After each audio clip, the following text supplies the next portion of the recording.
ranking member from Ohio. I thank the gentleman for yielding. I would just respond. If there's not a problem, why'd they apologize? Normally you apologize if you've done something wrong. I don't know. I don't know too many people just walk up out of the blue and apologize. We didn't do anything wrong. Everything's wonderful. Nothing bad was going on, but I'm going to apologize. It just doesn't happen.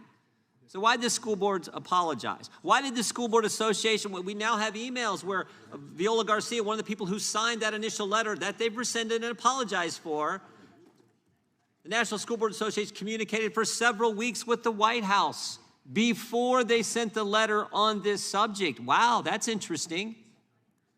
And let's just read. Let's just read from the document we got from the whistleblower. Yes. As a result of the memo, the Counterterrorism and Criminal Divisions created a threat tag, EDU officials, to track instances of related threats.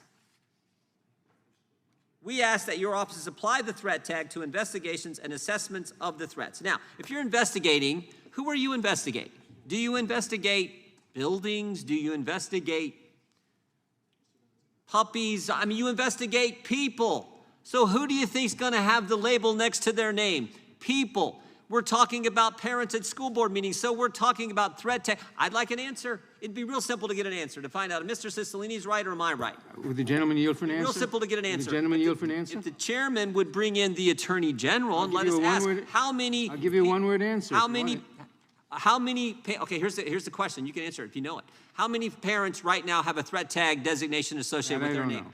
That's the question that matters. I yield time to the chairman to answer the question. Thank you. The question was, what are we reacting to? And the answer is threats. Threats to parents, threats to school board members, threats to staff, threats to parents. So the EDU, and your answer is the EDU officials, that threat tag will be on threats, not on people. Is that what you're saying?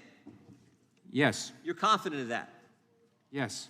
We can get an answer whether you're right or I'm right if we talk to the Attorney General. Why don't you write him a letter and find out, or actually better, have him come here and tell us. Who's right? Is it a threat tag associated with a threat, or a threat tag associated with a person who's being investigated because there's been some threat alleged out there? That's a pretty important question.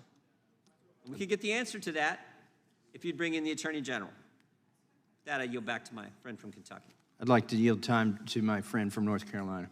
I thank the gentleman.